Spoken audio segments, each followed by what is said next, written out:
मानव शरीर एक रहस्य है। महात्मा बुद्ध कहते हैं कि मानव शरीर स्वास्थ्य का रहस्य है। इसलिए अतीत पर शोक मत करो, भविष्य की चिंता मत करो। बुद्धिमानी तो यही है कि आप ईमानदारी से वर्तमान में ही जिए।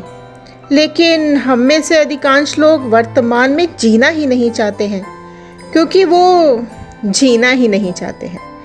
उन्हें तो अपने बीते हुए कल की और आने वाले कल की चिंता करनी है। अगर आप वर्तमान में जी सकते हैं तो कोशिश करके देख लो, आपका मन और शरीर पूरी तरह से स्वस्थ हो जाएगा।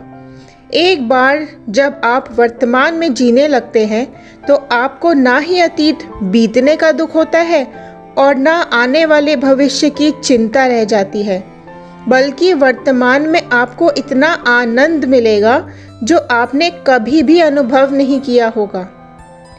दोस्तों, आज की कहानी आपको ऐसा ज्ञान देगी जिसे पूरा सुन लेने के बाद आप अपने भूतकाल और भविष्य की चिंता छोड़ वर्तमान में जीना सीख जाएंगे। तो आइए कहानी शुरू करते हैं। एक व्यक्ति था। वह अपने जीवन में बहुत दुखी था, परेशान था। वह एक पहाड़ की चट्टान पर बैठकर रो रहा था। तभी वहाँ से कुछ बौद्ध भिक्षुक गुजर रहे थे। उसे रोता देख वह उसके पास गए और पूछा कि तुम यहाँ क्यों रो रहे हो, और क्या तुम यहाँ से कूदकर अपनी जान देने की सोच रहे हो? वह व्यक्ति बोला, हाँ, पर आप क्यों पूछ रहे हैं? आपको इससे क्या लेना देना? ये मेरा जीवन है और मैं जो चाहूँ वो करूँ। तभी वह बौद्ध भिक्षु उस व्यक्ति से बोले, तो फिर बैठकर रो क्यों रहे हो? कूदते क्यों नहीं? यह सुनकर वह व्यक्ति क्रोधित हो गया और बोला, देखिए, मैं यहाँ जो करने आया हूँ वो तो मैं करूँगा ही। और यह बोलकर वह ज़ोर ज़ोर से रोने लगा। तभी बौद्ध भिक्षु ने उससे पूछा, तुम सब छोड़कर आए हो या अपने साथ कुछ लाए हो? तो वह बोला, मैं सब कुछ छोड़ आया हूँ। बौद्ध भिक्षु ने बोला कि अगर सब छोड़ आए हो तो ये बोझ क्यों ढो रहे हो? यह सुनकर लड़का बोला कि मैं कुछ नहीं लाया, मेरे हाथ खाली हैं। तभी वह बौद्ध भिक्षु बोले, तुम्हारी सांस भी ठीक से नहीं चल रही है। खाली इंसान कभी भी फूट फूट कर नहीं रोता। क्या कभी तुमने अपने अंदर झांकने की कोशिश की है? तुम कितना बोझ लेकर ढो रहे हो? इन बोझों को यहीं पर उतार दो और थोड़ा हल्का हो जाओ। यह सुनकर वह लड़का उन बौद्ध भिक्षु के चरणों में गिर गया और बोला, यहाँ कितने लोग आए और गुजर गए, बस आपने ही मेरी मन की बात पढ़ ली। यहाँ तक मेरे घर वालों ने भी मुझे नहीं समझा। फिर उसने पूछा, महाराज, क्या आप मेरी समस्या का समाधान कर सकते हैं? वह बोले, कहाँ है समस्या? लड़का बोला, मेरे घर पर है, आप चलिए, मैं दिखाता हूँ। बौद्ध भिक्षु कहते हैं, समस्या घर पर नहीं है। लड़का बोला, अरे घर पर ही है, आप चलिए तो मैं दिखाता हूँ। बौद्ध भिक्षु बोले, नहीं, सारी समस्या तुम्हारे भीतर ही है, और जब तक तुम इसका समाधान नहीं करोगे तब तक तुम्हें सब जगह समस्याएं ही दिखेंगी। अगर समस्या घर पर है तो तुम यहाँ पहाड़ पर क्या कर रहे हो? तुम तो बोल रहे थे कि तुमने सब छोड़ दिया है, तो तुम्हारी समस्या भी वहीं पर छूट गई होगी ना? फिर तुम परेशान क्यों हो? लड़का बोला, आप सही कह रहे हैं, कमी मेरे अंदर ही है। जब भी मैं कुछ काम करने जाता हूँ तो सब काम बिगाड़ देता हूँ। मेरी किस्मत ही खराब है। यह सुनकर बौद्ध भिक्षु मुस्कुराए और बोले, अच्छा बताओ, क्या खराबी है तुम्हारी किस्मत में? वह बोला, मुझे व्यापार करने के लिए परिवार से धन लेना पड़ा और उससे मैंने अच्छा व्यापार भी खड़ा किया। वह अच्छा चल रहा था, फिर सब कुछ खराब हो गया और मेरे व्यापार में नुकसान हो गया। तो मेरे परिवार वाले बहुत नाराज़ हो गए और मुझसे दूर चले गए। मैं उन्हीं के लिए तो सब कर रहा था, पर मुझे लगता है कि मैंने गलत किया। मेरे मित्र ने भी अपना व्यापार मेरे साथ ही चालू किया था, पर उसका व्यापार बहुत अच्छा चल रहा है। वह मुझे सब बताता है। तो मेरा परिवार कहता है कि देख उसको, उसने अपने व्यापार को कहाँ से कहाँ पहुँचा दिया और तूने सारी पूंजी गंवा दी। वह कहते हैं कि मेरे बस का तो कुछ भी नहीं है। अब मेरे घर वाले ही ऐसा कहते हैं तो मैं बहुत निराश हो जाता हूँ। अब तो मेरा घर भी गिरवी पड़ा हुआ है। अब आप ही बताइए मैं क्या करूँ।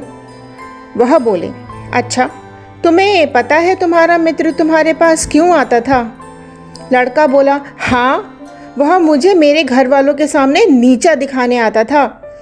वह यह दिखाता था कि वो मुझसे व्यापार में बहुत आगे है। वह चाहता था कि मैं दुखी रहूं। बौद्ध भिक्षुक बोले, क्या तुम उसे देखकर सच में दुखी रहते हो? वह बोला, हाँ। तभी बौद्ध भिक्षु बोले, तुम्हें बुरा किस बात का लगता है, अपने असफल होने का या उसकी सफलता का? लड़का बोला, मुझे अपनी असफलता का बिल्कुल बुरा नहीं लगता, पर मैं जब उसे देखता हूँ तो मैं पछताता रहता हूँ। बौद्ध भिक्षुक बोले, इसका मतलब तो ये हुआ कि अगर तुम्हारा दोस्त भी असफल हो जाए तो तुम खुश होगे? लड़का बोला, हाँ, मुझे तो बहुत खुशी होगी। तभी बौद्ध भिक्षु हंसे और बोले, तुम्हारी खुशी तुम्हारे दोस्त पर निर्भर करती है।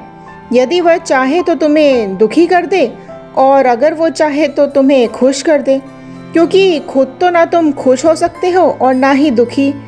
अगर यही बात है तो तुम्हारी समस्या का कोई भी समाधान नहीं है। तुम्हारा जीवन तो दूसरों पर निर्भर करता है। तुम ना तो अपने कर्मों से सुखी हो और ना ही दुखी। वह बोले, मैं तुम्हारे लिए कुछ भी नहीं कर सकता। वह लड़का बोला, आप मेरी मदद कीजिए। बौद्ध भिक्षु उस व्यक्ति से बोले, जब हम दूसरों से आशा बांध लेते हैं हम तभी दुखी रहते हैं। अच्छा, अगर मैं कोई रास्ता बताता हूँ तो क्या तुम सुखी हो जाओगे? लड़का बोला, हाँ, कृपया करके मुझे मार्ग दिखाएं। वह बोले, अच्छा, अब समझो, अगर तुम्हारा मित्र तुमको अपना संघर्ष बताने तुम्हारे घर आता है और वह यह बताता है कि वह कितनी कड़ी मेहनत करके इस मुकाम तक पहुंचा, तो वह तुम्हें अपने अनुभव ही बताने आता है। अब चाहे तो तुम उस अनुभव का इस्तेमाल कर सकते हो और तुम चाहो तो उस अनुभव को व्यर्थ जाने दो और अपने जीवन में ईर्ष्या जैसे भाव उत्पन्न करते रहो। तुम्हें तो खुश होना चाहिए कि तुम्हारा मित्र आकर तुम्हें अपना अनुभव बता रहा है। उस अनुभव को तुम भी अपने काम में लगाओ। तुम्हें तो उसका आभार व्यक्त करना चाहिए कि तुम्हें घर बैठे अनुभव प्राप्त हो रहा है। इसलिए चिंता मत करो, आगे बढ़ो, उसके अनुभव का इस्तेमाल करो और हार मत मानो, क्योंकि समय की एक खूबी है, समय कैसा भी हो बदलता ज़रूर है, लेकिन सबसे ज़रूरी बात यह है कि यह बदलाव देखने के लिए तुम्हारा जीवित रहना ज़रूरी है। तुम्हारा अच्छा वक्त ज़रूर आएगा, तब वही दोस्त तुम्हारी सफलता के नहीं बल्कि असफलता के गुण गाएंगे, ताकि तुम उन्हीं की तरह गलत निर्णय लो और तुम्हारा नुकसान हो जाए। तब तुम्हें अपनी बुद्धि का इस्तेमाल करना होगा, क्योंकि वह भी तुम्हारी सफलता से जलेंगे जैसे आज तुम जलते हो। उन्हें भी मज़ा आएगा। वह लड़का बोला, आप सही कह रहे हैं। मेरा जीवन मैं नहीं चला रहा हूँ, बल्कि मेरे दोस्त और मेरे परिवार चला रहा है। पर गुरुवर, यह बताइए, मैं अपने परिवार के लिए सब कर रहा था, पर वह परिवार भी मुझे छोड़ गया। तो बौद्ध भिक्षु बोले, हर व्यक्ति अपने काम की प्रशंसा सुनना चाहता है, पर जब प्रशंसा ना मिले तो हम दुखी हो जाते हैं और भाव उत्पन्न हो तो इस दुनिया में सभी मतलबी हैं। सभी हमारे साथ मतलब के लिए रहते हैं, लेकिन अगर वह तुम्हारा परिवार है तो तुम्हें ये क्यों लगता है कि तुम दूसरों के लिए कर रहे हो? तुम तो अपने लिए ही कर रहे हो ना। अगर तुम्हें लगा कि तुम दूसरों के लिए कर रहे हो तो तुम दुखी रहोगे, और अगर सोचोगे कि खुद के लिए कर रहे हो तो बहुत खुशी मिलेगी और हमेशा खुश रहोगे। तभी वह लड़का बोला, गुरुवर, अब मैं समझ गया। अभी तक मेरी ज़िंदगी दूसरों के हाथ में थी। वो जो भी रंग भरना चाहते थे, दुख के सुख के, वो भरते रहते थे, पर अब मैं अपनी किस्मत अपने हाथ में रखूँगा। लेकिन क्या आप मुझे कुछ ऐसा दे सकते हैं जो मेरे साथ जीवन भर रहे और मेरा साथ निभा सके? यह सुनकर भिक्षुक ने उसको एक छोटा सा बक्सा दिया और बोले, यह मेरे दिल के बहुत करीब है और तुमको भी इसे अपने पास रखना होगा। इसमें ऐसी वस्तु है जो तुम्हें बड़ी से बड़ी विपत्ति में शांति दिलाएगी, लेकिन इसे तभी खोलना जब तुम्हें लगे कि सब खत्म हो गया है, सब व्यर्थ है। मैंने जो बात कही है वह भी व्यर्थ है, ये दुनिया भी व्यर्थ है और यहाँ रहना भी व्यर्थ है। यह कहकर और बक्सा उसे देखकर वह वहाँ से चले गए। वह लड़का घर आया और उसने अपना कारोबार फिर से शुरू किया और बहुत सफल हो गया। उसका परिवार भी उसके साथ आ गया। अब वह खुश रहता था, ना तो भूतकाल की चिंता करता था और ना ही भविष्यकाल की। वह केवल वर्तमान को ही अच्छा करने में लगा रहता था। लेकिन जैसे बुरा समय हमेशा नहीं रहता, वैसे ही अच्छा समय भी कभी नहीं रहता। उसके जीवन में एक बार फिर से बुरा समय आया। पड़ोसी राज्य ने उसके राज्य पर चढ़ाई कर दी और पूरा राज्य तबाह कर दिया। उसका पूरा व्यापार तबाह हो गया। तब उसके पास पैसे भी नहीं बचे। अब उसे सब व्यर्थ लगने लगा। उसे ऐसा लगा कि सब कुछ खत्म हो चुका है, वह टूट चुका था। तभी उसकी नज़र बक्से पर पड़ी।